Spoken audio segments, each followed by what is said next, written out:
Welcome to GV Tech Talks podcast.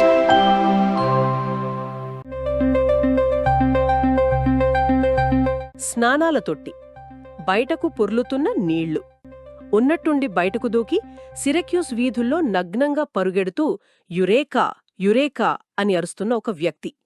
మనలో చాలామందికి Archimedes అనగానే గుర్తొచ్చే చిత్రమిదే కదా. అవును, అదే.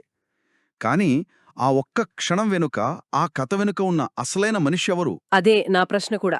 ఒక గణిత మేధావి, శత్రువులను వణికించిన ఇంజనీర్, ఒక అద్భుతమైన ఆవిష్కర్త.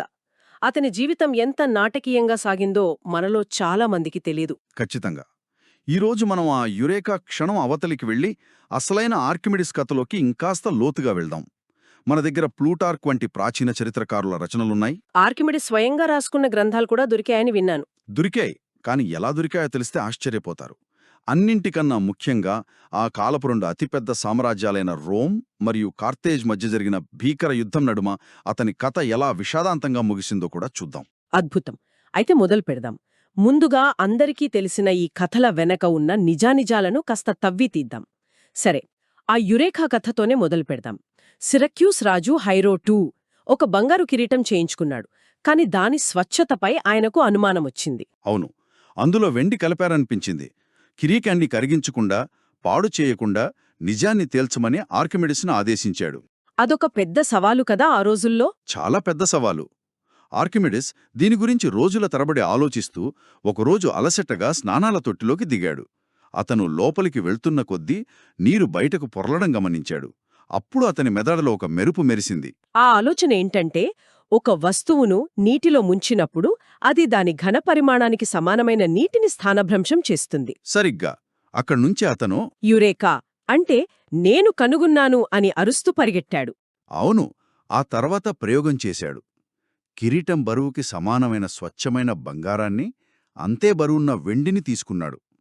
వాటిని వేర్వేరుగా నీటిలో ముంచినప్పుడు బంగారం కన్నా వెండి ఎక్కువ నీటిని స్థానభ్రంశం చేసింది. ఎందుకంటే బంగారం సాంద్రత ఎక్కువ, కాబట్టి అదే బరువుకు దాని ఘనపరిమాణం తక్కువగా ఉంటుంది. ఖచ్చితంగా. ఆ తర్వాత కిరీటాన్ని నీటిలో ముంచినప్పుడు అది స్వచ్ఛమైన బంగారం కన్నా ఎక్కువ నీటిని బయటకు పంపింది. దీన్ని బట్టి కిరీటంలో వెండి కలిసిందని నిరూపించాడు. ఆగండి, ఇక్కడే నాకొక చిన్న సందేహం. ఇంత చిన్న విషయం కనుక్కోడానికి అంత పెద్ద మేధావికి స్నానాల తొట్టిదాకా వెళ్లాలా? ఇది వింటుంటే కొంచెం అతిశయోక్తిగా అనిపించడం లేదా? మంచి ప్రశ్న అడిగారు. చాలామంది ఆధునిక చరిత్రకారులు కూడా ఇదే అంటారు. ఈ కథ విట్రూవియస్ అనే రోమన్ రచయిత ద్వారా మనకు తెలిసింది. బహుశా ఆర్కిమిడీస్ యొక్క అసలైన సూత్రం అంటే హైడ్రోస్టాటిక్స్ ఆయనకు పూర్తిగా అర్థం కాలేదేమో. ఓ, అంటే దాన్ని అందరికీ అర్థమయ్యేలా సులభమైన కథగా మార్చాడన్మాట.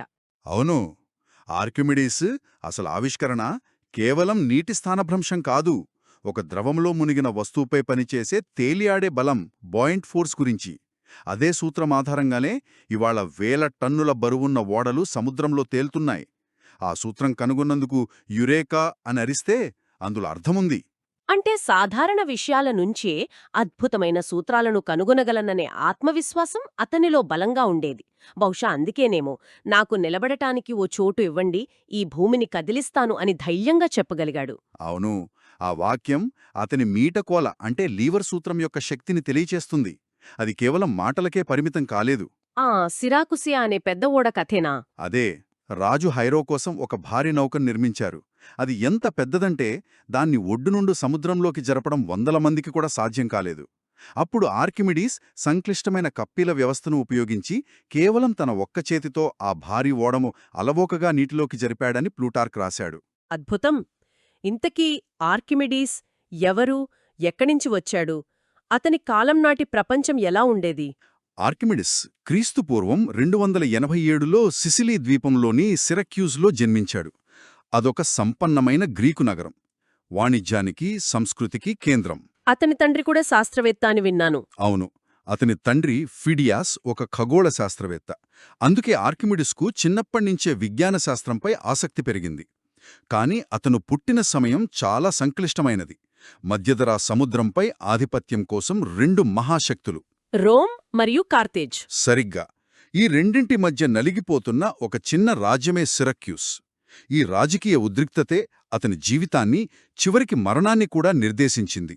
తన చదువు కోసం అతను ఆ కాలపు మేధో రాజధాని అయిన ఈజిప్టులోని అలెగ్జాండ్రియాకు వెళ్లాడని అంటారు కదా. అవును, అలెగ్జాండ్రియా ఆ కాలంలో ప్రపంచానికి ఒక విజ్ఞాన కేంద్రం. అక్కడి ప్రఖ్యాత లైబ్రరీలో లక్షలాది పాపిరస్ చుట్టలుండేవి.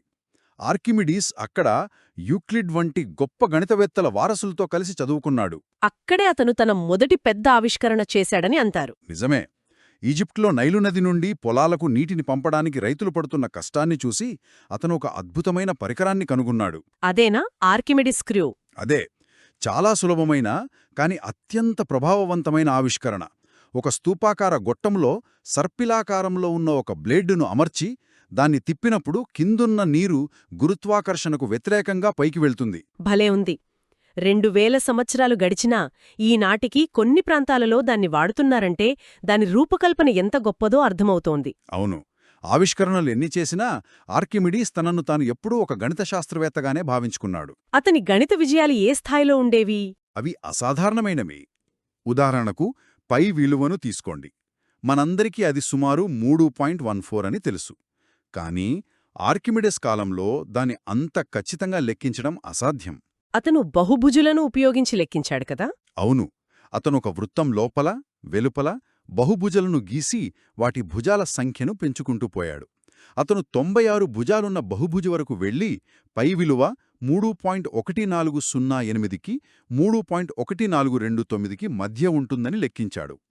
ఈ పద్ధతిని మెథడ్ ఆఫ్ ఎగ్జాషన్ అంటారు. ఇందులో అంత గొప్పదనమేముంది? ఇది కేవలం ఒక లెక్కే కదా.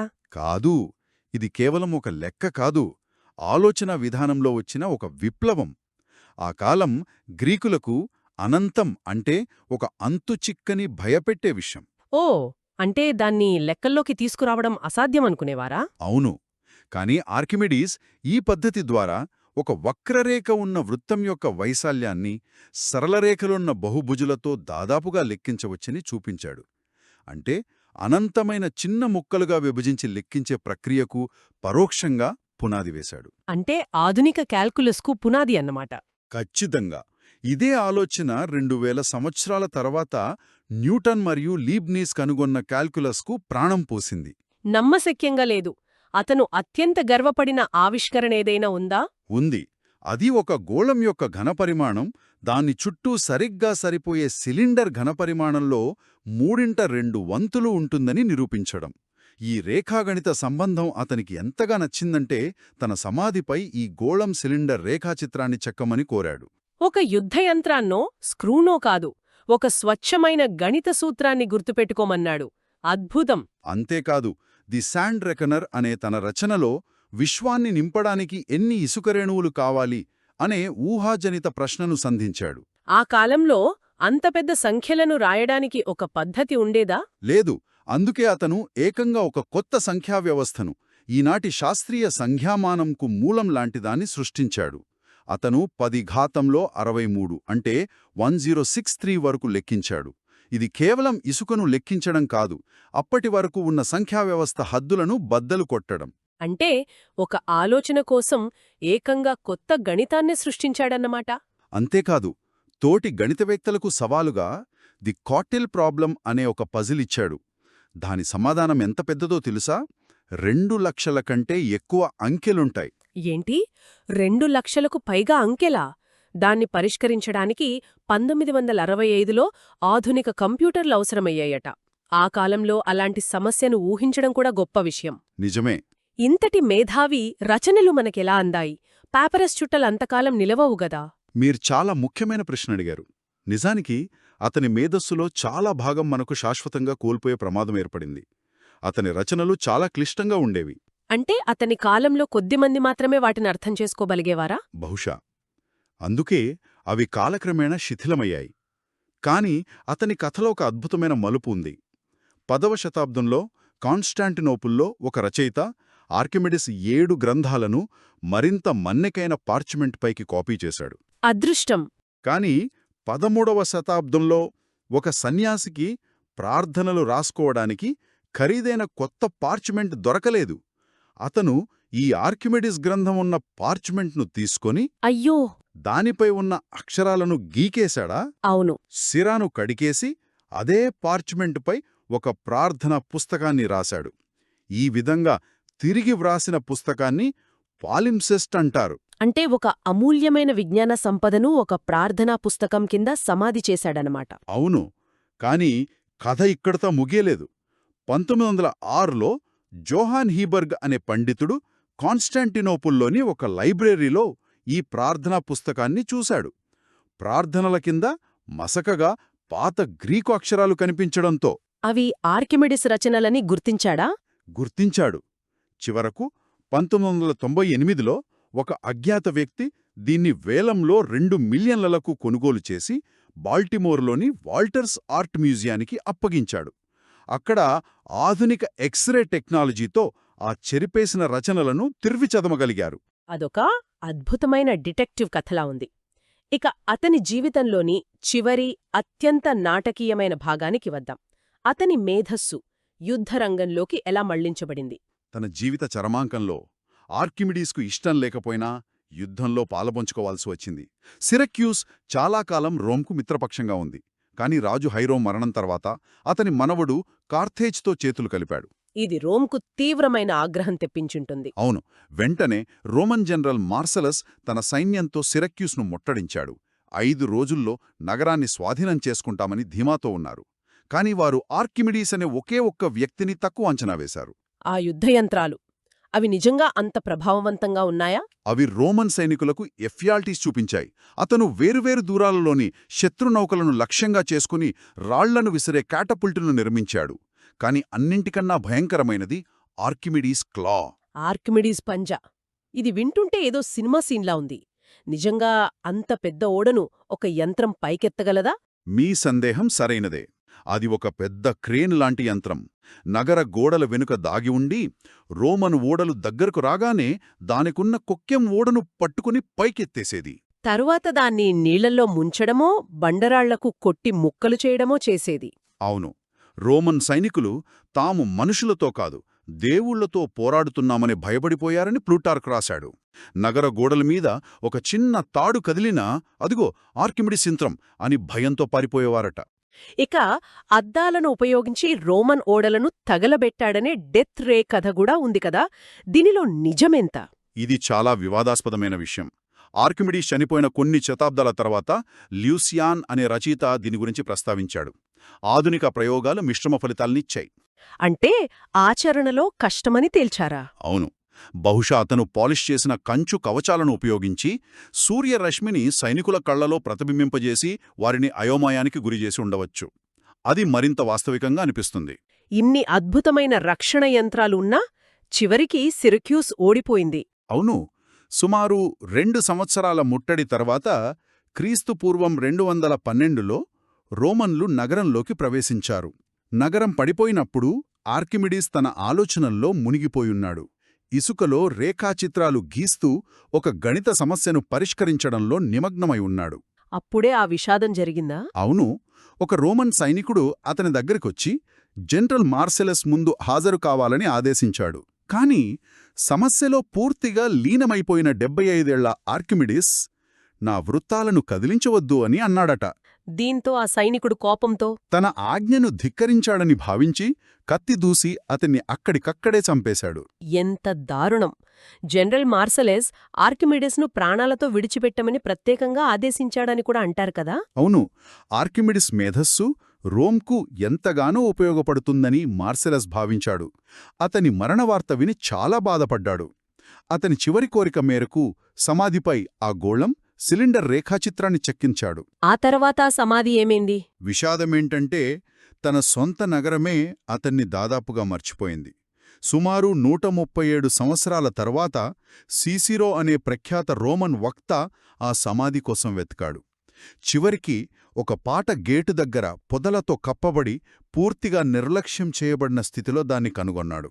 ఆర్కిమిడీస్ కథ వింటుంటే అతను కేవలం యురేకా అని అరిచిన వ్యక్తి లేదా యుద్ధయంత్రాలను నిర్మించిన ఇంజనీర్ మాత్రమే కాదని స్పష్టంగా అర్థమవుతోంది.